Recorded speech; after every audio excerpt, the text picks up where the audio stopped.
बच्चों, माध्यमिक शिक्षा बोर्ड राजस्थान अजमेर द्वारा कक्षा 10 परीक्षा का टाइम टेबल घोषित कर दिया गया है। तो चलिए आज हम बात करते हैं माध्यमिक व माध्यमिक व्यावसायिक एवं प्रवेशिका परीक्षा वर्ष 2021 के परीक्षा कार्यक्रम की। आपने अगर इस चैनल को सब्सक्राइब नहीं किया है तो चैनल को सब्सक्राइब कर लें। और आइए बात करते हैं सबसे पहले समय की, कि परीक्षा का समय जो रखा गया है वो 8:30 बजे से पौने 12 बजे तक का समय रखा गया है। बहुत ही सही समय है। गर्मी के इस मौसम को देखते हुए परीक्षा का समय सुबह दिया गया है, क्योंकि सुबह से दोपहर 12 बजे तक आसानी से आप पेपर कर पाएंगे और 12 बजे के बाद घर जाकर आराम से रेस्ट भी आप कर सकेंगे। चलिए देखते हैं वार, दिनांक, विषय कोड, यहाँ पर सभी कुछ दिया हुआ है। तो सबसे पहले गुरुवार से आपकी परीक्षा शुरू हो रही है। अधिकतर जो है परीक्षाएं गुरुवार से ही शुरू की जाती हैं, क्योंकि गुरुवार को ज्ञान का वार, अच्छा वार माना जाता है। गुरुवार 6 मई 2021 को आपकी पहली परीक्षा है। और निश्चित रूप से आप समझ गए होंगे कि अंग्रेजी की परीक्षा होगी, क्योंकि अधिकतर कठिन विषय की परीक्षा यानी अंग्रेजी विषय की परीक्षा या गणित विषय की परीक्षा शुरू में रखी जाती है। तो गुरुवार 6 मई को 2021 को अंग्रेजी की परीक्षा होगी, जिसका विषय कोड होगा 2। इसके बाद देखिए 7 मई 2021, 8 मई 2021, 9 मई 2021 और 10 मई 2021, यानी 4 दिन का आपको बीच में अंतराल मिल रहा है। यानी परीक्षा तैयारी के लिए आपको 4 दिन का समय मिल रहा है, जिसमें आप परीक्षा की बेटर तैयारी कर सकते हैं। इसके बाद मंगलवार 11 मई 2021 को हिंदी की आपकी परीक्षा है। इसका विषय कोड होगा 01। तो हिंदी की जो परीक्षा है उसके लिए आपको 4 दिन का अंतराल मिल गया। और हिंदी की परीक्षा के बाद फिर आपको 3 दिन का अंतराल मिल रहा है। बुधवार 12 मई 2021, गुरुवार 13 मई 2021, शुक्रवार 14 मई 2021। इन तीनों दिन ही आपकी परीक्षा नहीं होगी। 2 दिन अंतराल है और एक दिन परशुराम जयंती, ईद उल फितर का अवकाश रहेगा। इसके बाद शनिवार 15 मई को आपका गणित का पेपर होगा। इसका विषय कोड है 09। तो गणित विषय जैसे कि कठिन माना जाता है, तो गणित विषय की तैयारी के लिए भी आपको 3 दिन का समय यहाँ पर मिल रहा है। इसके बाद रविवार 16 मई 2021, सोमवार 17 मई 2021 और मंगलवार 18 मई 2021, ये तीनों दिन आपके अंतराल रहेंगे। रविवार को वैसे ही अवकाश रहता है, सोमवार और मंगलवार का आपको अवकाश मिल जाता है। तो आपको परीक्षा तैयारी के लिए यहाँ भी 3 दिन का समय मिलता है। और इसमें आप विज्ञान की तैयारी बहुत अच्छी तरह से कर सकते हैं। जो परीक्षा आपकी है बुधवार 19 मई 2021 को, और इसका जो विषय कोड है वो है 07। तो परीक्षा में हमको विषय कोड भी लिखना पड़ता है, तो हमें विषय कोड भी ध्यान होना चाहिए। बुधवार 19 मई 2021 को विज्ञान की परीक्षा है आपकी, और इसका विषय कोड है 7।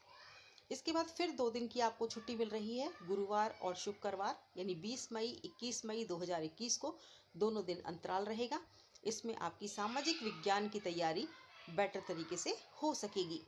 इसके बाद रविवार 23 मई को भी छुट्टी है और सोमवार 24 मई को भी अंतराल रहेगा।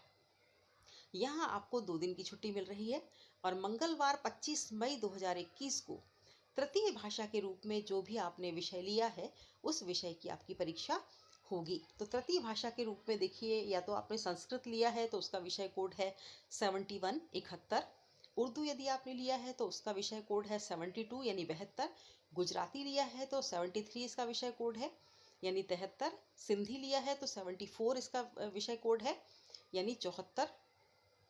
पंजाबी यदि आपने लिया है तो 75 इसका विषय कोड रहेगा यानी 75। संस्कृतम प्रथम प्रश्न पत्र जो है ये 95/, जो 1 दे रखा है, ये देखते हैं इसका क्यों ये दे रखा है, क्योंकि ये विषय कोड तो नहीं है पर इसमें यहाँ पर लिखा हुआ है। तो इसके बारे में यदि कुछ जानकारी मुझे मिलेगी तो मैं आपको ज़रूर दूंगी। प्रथम प्रश्न पत्र। इसके बाद देखिए बुधवार को आपका अंतराल आ जाएगा।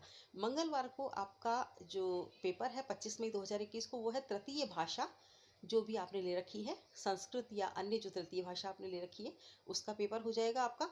और बुधवार 26 मई को आपका अंतराल रहेगा, यानी फिर आपको रेस्ट करने के लिए समय मिल जाएगा और आगे की तैयारी के लिए भी समय मिल जाएगा। इसके बाद है गुरुवार 27 मई 2021 को ऑटोमोटिव 101, सौंदर्य एवं स्वास्थ्य 102 इसका विषय कोड रहेगा। सूचना प्रौद्योगिकी का पेपर हो जाएगा आईटी वाला, वह सूचना प्रौद्योगिकी की समर्पित सेवाएं ITES इसका विषय कोड रहेगा 104। इसके बाद है फुटकर बिक्री, इसका विषय कोड है 105। टूरिज्म एंड हॉस्पिटैलिटी 106 इसका विषय कोड है। निजी सुरक्षा 107 इसका विषय कोड है। परिधान निर्माण वस्त्र और गृह सज्जा इसका जो विषय कोड है वो 108 रहेगा। इलेक्ट्रॉनिक्स एंड हार्डवेयर इसका विषय कोड है 109। कृषि का विषय कोड रहेगा 110। प्लम्बर 111। टेलीकॉम 112। संस्कृतम द्वितीय प्रश्न पत्र 95/2। अब देखिए बच्चों, यहाँ पर हमें समझ में आ रहा है कि इसका जो विषय कोड दिया है द्वितीय प्रश्न पत्र, जहाँ पर 2 प्रश्न पत्र होंगे संस्कृत के, वहाँ पर ये हमें 95/2 और 95/1 का मतलब समझ में आ रहा है कि वहाँ 2 पेपर होंगे, तो 2 पेपर में 95/1 जहाँ पर लिखा हुआ है वो पहला प्रश्न पत्र होगा और 95/2 जहाँ पर लिखा हुआ है ये द्वितीय प्रश्न पत्र होगा। इसलिए यहाँ पर ये 95/2 लिख रखा है। इसमें ज़्यादा हमें सोचने विचारने की आवश्यकता नहीं है, क्योंकि ये जो चीज़ हमें कठिन लग रही थी ये बेहद सरल है। और ये जो विषय आपको दे रखे हैं सारे, इनमें से जो भी आपने विषय लिया हुआ है, आपके विद्यालय में जो विषय चलता है उसका पेपर आपका 27 मई 2021 को होगा। अब बच्चों, इसमें कुछ नोट दिया हुआ है, यानी कुछ ध्यान रखने योग्य बातें हैं, तो उनकी हम चर्चा करते हैं यहाँ पर, क्योंकि ये भी बहुत ज़रूरी है। नंबर 1 पर लिखा हुआ है कि उपरोक्त परीक्षा कार्यक्रम में कोई परिवर्तन होने पर समाचार पत्र के माध्यम से सूचना दी जाएगी। तो अगर इस परीक्षा कार्यक्रम में कोई भी बदलाव होता है किसी भी प्रकार का, तो समाचार पत्र जो भी आप पढ़ते हैं, जो अखबार आपके यहाँ आता है उसके माध्यम से आपको सूचना मिल जाएगी। और नहीं मिलती है आपको सूचना, तो हमारे हिंदी संस्कृत शिक्षा चैनल को आपने जब सब्सक्राइब कर रखा है तो इस चैनल के माध्यम से समय समय पर अपडेट्स जो भी आते रहेंगे वो हम आपको इस चैनल के माध्यम से देते रहेंगे। दूसरा है परीक्षार्थी परीक्षा दिनांक एवं समय का पूरा ध्यान रखें। ये तो बच्चों बहुत ही ध्यान रखने वाली बात है, और हम तो इस बात को और बेहतर तरीके से समझते हैं कि परीक्षा का समय और दिनांक कौन सी है, इसका हमें पूरा ध्यान रखना ही पड़ेगा, क्योंकि परीक्षा एक ही बार आयोजित होती है, बार बार इसका हमको मौका नहीं मिलता है। तो यदि हमने एक परीक्षा ड्रॉप कर दी तो फिर वो हमें दोबारा मौका नहीं मिलेगा, हम उसे दे नहीं पाएंगे। इसलिए हमें परीक्षा के दिन और दिनांक का समय का पूरा ध्यान रखना है। तीसरा इसमें पॉइंट है कि दृष्टिहीन, सूर्यमुखी तथा मायोपिया, सेरिबल पाल्सी, पोलियो, लकवा, जन्मजात विकलांगता जैसे कि L5 and TB, HI, SI, MR, CP, ASD, MD, SLD, autism, मंदबुद्धि, लर्निंग डिसऑर्डर,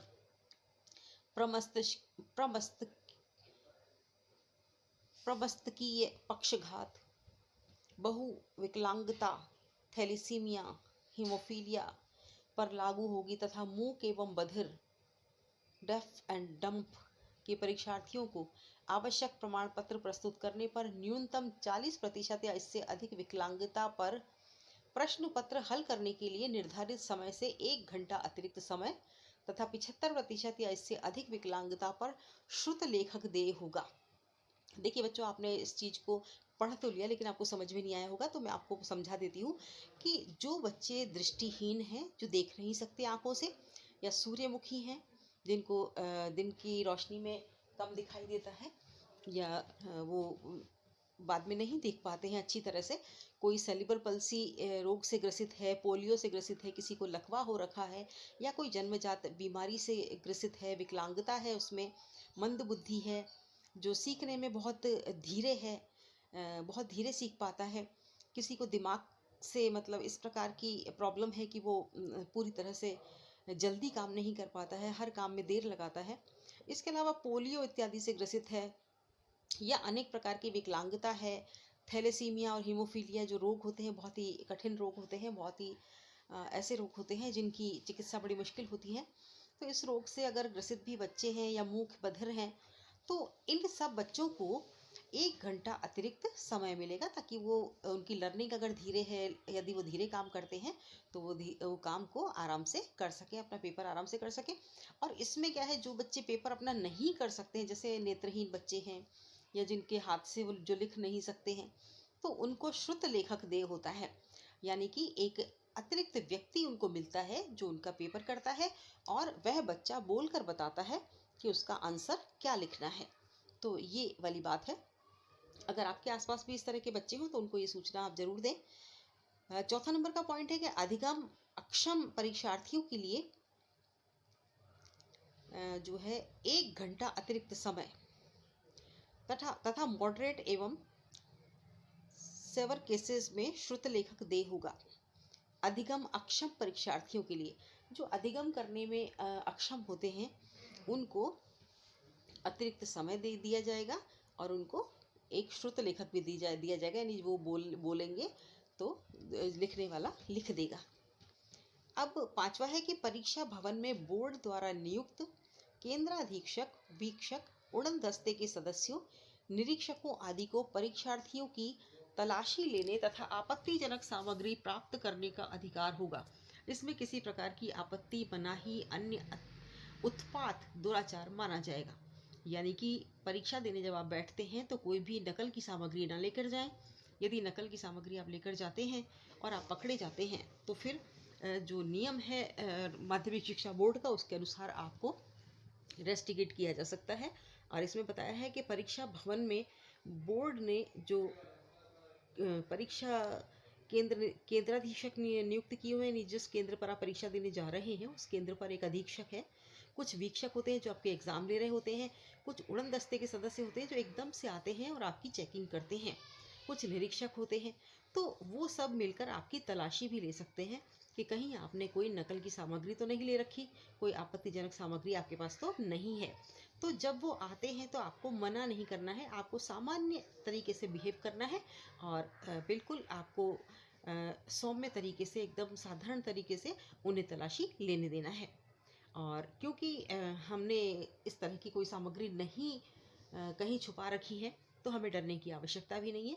तो किसी भी प्रकार से हम उनसे उल्टा सीधा बोलते हैं तो यह दुराचरण माना जाता है। तो हमें ऐसा कुछ भी नहीं करना है और वो सिर्फ आपकी तलाशी लेंगे, बाकी आपको किसी भी प्रकार से आप पर आक्षेप नहीं करेंगे। छठा है, प्रश्न पत्रों को कार्यक्रमानुसार ही देने के लिए बोर्ड बाध्य नहीं है। तो ये वाली बात है कि अगर हो सकता है कि प्रश्न पत्र में कहीं कोई प्रॉब्लम आ जाती है, छपाई में टाइम से नहीं होता है या कोई भी बात है, तो प्रश्न पत्रों को कार्यक्रमानुसार ही देने के लिए बोर्ड बाध्य नहीं है। यानी कार्यक्रम के अनुसार ही बोर्ड दे, इधर उधर भी कर सकता है। यानी कि इसका समय भी जो बोर्ड का पेपर का जो है, प्रश्न पत्रों को कार्यक्रम के अनुसार, जो जैसे कि आज कोई प्रश्न पत्र है, जैसे हिंदी का पेपर आज है, तो वो बाध्य नहीं है कि आज हिंदी का पेपर दे आपको, यानी केंद्र पर हिंदी का पेपर भिजवाए। ये उनकी अपनी व्यवस्था है, इसमें हमें कुछ नहीं सोचना है और इसके विषय में हमें कोई बात नहीं करनी है, क्योंकि ये बोर्ड की अपनी व्यवस्था है। परीक्षार्थी अपना नामांक उत्तर पुस्तिका में निर्धारित स्थान के अलावा और कहीं भी नहीं लिखेगा। तो परीक्षार्थी आप हैं, आपको ये ध्यान देना है कि अपना नामांक यानी रोल नंबर आपको अपनी उत्तर पुस्तिका में जहाँ पर जगह दे रखी है, यानी जहाँ पर डिब्बे बने हुए हैं, बॉक्स बने हुए हैं और आगे रोल नंबर लिखा हुआ है, वहीं पर आपको अपना रोल नंबर लिखना है। इसके अतिरिक्त आपको कहीं भी उत्तर पुस्तिका में रोल नंबर नहीं लिखना है। परीक्षा कक्ष में calculator, mobile phone, pager, digital diary अथवा अन्य इलेक्ट्रॉनिक उपकरण ले जाना निषेध है। परीक्षा कक्ष में आप कैलकुलेटर नहीं ले जा सकते, मोबाइल फ़ोन नहीं ले जा सकते, पेजर वगैरह डिजिटल सामग्री जो भी है, डायरी इत्यादि को नहीं ले जा सकते हैं आप। कोई भी इलेक्ट्रॉनिक उपकरण आप नहीं ले जा सकते हैं, ये निषेध है, इसका आप विशेष रूप से ध्यान रखें। इस है प्रश्न पत्र पर निर्धारित स्थान पर परीक्षार्थी को अपना रोल नंबर लिखना अनिवार्य है। जब आपको पेपर मिलता है तो पेपर मिलते ही आपको सबसे ऊपर प्रश्न पत्र पे जहाँ बॉक्स बने हुए हैं, जहाँ रोल नंबर लिखा हुआ है, वहाँ पर आपको अपना रोल नंबर दर्ज करना है और ये लिखना जरूरी है। फ्लाइंग आती है, चेकिंग वाले आते हैं तो आपका पेपर देखते हैं। इससे बच्चों क्या फ़र्क पड़ता है कि इससे ये निश्चित रहता है कि जो प्रश्न पत्र आपको दिया है आप उसी प्रश्न पत्र को लेकर उसी से हल कर रहे हैं। कई बार बच्चे ऐसा करते हैं कि प्रश्न पत्र पर निशान लगा लेते हैं और आपस में प्रश्न पत्र चेंज कर देते हैं, तो ये एक नकल का तरीका हो जाता है। इसलिए ऐसा हमें नहीं करना है। हमें प्रश्न पत्र के ऊपर अपने रोल नंबर स्पष्ट रूप से लिख देने हैं, ताकि हम एकदम बिल्कुल फेयर तरीके से ये बता सकें कि हमने किसी प्रकार की कोई नकल नहीं की है और हम निर्देशों का अक्षर से पालन कर रहे हैं। 10वां है, प्रश्न पत्र हल करने के पश्चात उत्तर पुस्तिका के अंत में समाप्त लिखकर रिक्त पृष्ठों को तिरछी लाइन से काटें। यानी प्रश्न पत्र जब आपने पूरा हल कर लिया है तो उत्तर पुस्तिका के अंत में आप समाप्त शब्द लिख दीजिए। जहां आपका काम खत्म हो गया है उसके एक लाइन छोड़कर दूसरी लाइन पर समाप्त लिख दीजिए, और जो खाली पृष्ठ है, रिक्त पृष्ठ यानी खाली पृष्ठ जो है, उन्हें तिरछी रेखा पेन या पेंसिल से तिरछी रेखाएं बना दीजिए, ताकि उस पर कहीं आगे कुछ भी न लिखा जा सके। तो ये है आपका 10वीं बोर्ड परीक्षा का टाइम टेबल। एक बार फिर से दोहरा लीजिए कि कौन सा पेपर कब है। देखिए, बोर्ड परीक्षा 2021 के लिए टाइम टेबल है। माध्यमिक व माध्यमिक व्यावसायिक एवं प्रवेशिका परीक्षा 2021 के लिए इसका समय 8:30 से 11:45 बजे तक रहेगा। गुरुवार 6 मई से आपकी परीक्षाएं स्टार्ट हैं। 6 मई 2021 को पहला पेपर आपका होगा अंग्रेजी का, जिसका विषय कोड होगा 2। मंगलवार 11 मई 2021 इस दिन आपका हिंदी का पेपर होगा, जिसका विषय कोड रहेगा 01। शनिवार 15 मई 2021 को आपका होगा गणित का पेपर, जिसका विषय कोड रहेगा 9। बुधवार 19 मई 2021 इस दिन आपका विज्ञान का पेपर होगा, विषय कोड रहेगा 7।